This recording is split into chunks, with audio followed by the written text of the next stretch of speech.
gbogbo ọmọ orílẹ̀-èdè Nàìjíríà mo kí wa o a kú àfaradà ìṣẹ́ tó ṣọmọ fógun ọdún ìyà tó jọmọ fọ́gbọ̀n oṣù bí ò bá pa ọmọ dandan ni kó padà lẹ́yìn ọmọ o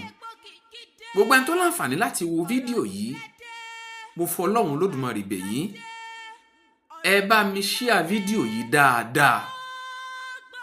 kó dé ọ̀dọ̀ àwọn aṣíwájú wa kó dé ọ̀dọ̀ àwọn tó ń darí orílẹ̀-èdè Nàìjíríà lọ́wọ́lọ́wọ́ báyìí lórí ọ̀rọ̀ Donald Trump àti ẹ̀sùn tó fi kan léde Nàìjíríà wípé wọ́n ń darí apá kan fa apá kan sí bí wọ́n fi táyé wọ́n fi ń kẹ́kànyìndé tí Donald Trump sọ wípé òun fẹ́ wá láti wá gbèjà àwọn Kristẹni tíjọba orílẹ̀-èdè Nàìjíríà tí ò bá gbégbèsẹ̀ láti dáwọ́ ìṣekúpani tí ń pa àwọn Kristẹni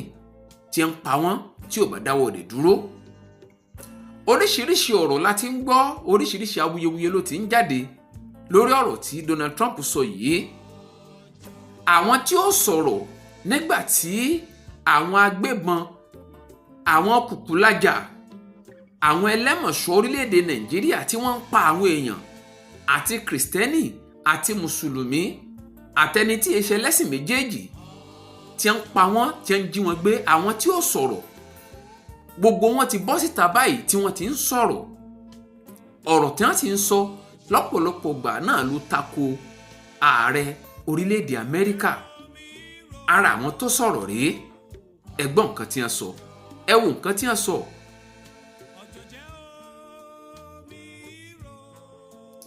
tó èmi mọ̀ pé ààrẹ orílẹ̀-èdè Nàìjíríà ààrẹ Bọ́lá Ahmed Tinubu mo mọ̀ wípé iṣẹ́ pọ̀ lọ́wọ́ wọn kì í ráàyè gbọ́ ìròyìn tàbí kí wọ́n wo àwọn ẹ̀rọ ayélujára bí nǹkan ṣe ń lọ ó ṣeé ṣe torí iṣẹ́ ọwọ́ wọn pọ̀ gan ṣùgbọ́n mo fẹ́ fi àsìkò yìí bẹ̀ ìyá wa ìyá àkọ́kọ́ lórílẹ̀‐èdè Nàìjíríà pásítọ̀ Olúwarẹ̀mí Tinubu ẹ̀yin ni mò ń bẹ̀ báyìí mo fẹ́ kẹ́ ẹ fi fídíò yìí kẹ́ ẹ fi hàn ààrẹ Bọ́lá Ahmed Tinubu ní bóyá ńgbà tí wọ́n bá fẹ́ sùn àbí náà bá tán bá ń rẹjú ni o kí wọ́n lè rí àwọn ìṣẹ̀lẹ̀ tó ń ṣẹlẹ̀ yìí tí wọn ò bá tí ì rí tẹ́lẹ̀tẹ́lẹ̀ àwọn ìṣẹ̀lẹ̀ tó ti ṣẹlẹ̀ sẹ́yìn ìyá wa pásítọ̀ Olúrẹ̀mí Tinubu ẹ wo àwọn ìṣẹ̀lẹ̀ yìí ẹ wo àwọn fídíò yìí. Nigerian government came out openly and denied there is no massacre, there is no genocide of Christians in Nigeria. And look at it today. In heaven, 501 people are here. Àfi kí Ọlọ́run Olódùmarè kó ṣàánú wa kò sẹ́ni tí yóò nífẹ̀ẹ́ pé kí orílẹ̀-èdè kan wá láti wọnú orílẹ̀-èdè tiẹ̀ láti wá ṣe nǹkan kan èyí tó lè ṣàkóbá fórílẹ̀-èdè rẹ̀ ṣùgbọ́n ṣá o bí nǹkan ṣe ń lọ báyìí ẹ̀rù ń bà wá ominú ń kọ wá o tó lẹ́yìn ìgbà tí ààrẹ orílẹ̀-èdè Amẹ́ríkà Donald Trump tó gbégbèsẹ̀ tó ní òun ó fáwọn ọmọ ológun láàyè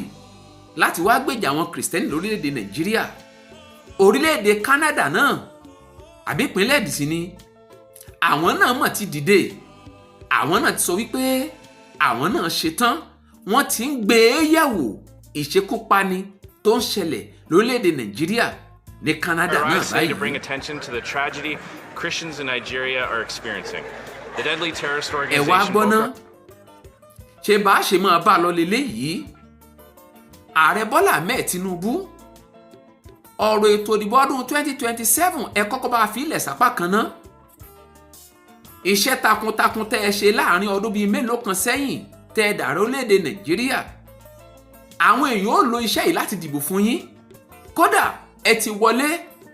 ká má wulẹ̀ tán ara wa jẹ torí ẹ ṣiṣẹ́ takuntakun dáadáa ẹ já fi ọ̀rọ̀ ètò ìdìbò 2027 ẹ fi ilẹ̀ sápá kan ná ẹ wá bá a mójútó àwọn tó jẹ́ àwọn ọ̀daràn tí ń bẹ láwọn inú igbó wa ẹ bá a mójútó àwọn ẹlẹ́mọ̀ṣọ́ èyí tí ń pa kúkúrú, tí ń pa gígùn, tí ń pa ọkùnrin, tí ń pa obìnrin, tí ń pa ọmọdé, tí ń pa àgbàlagbà, tí ń pa kìrìsìtẹ́nì, tí ń pa mùsùlùmí,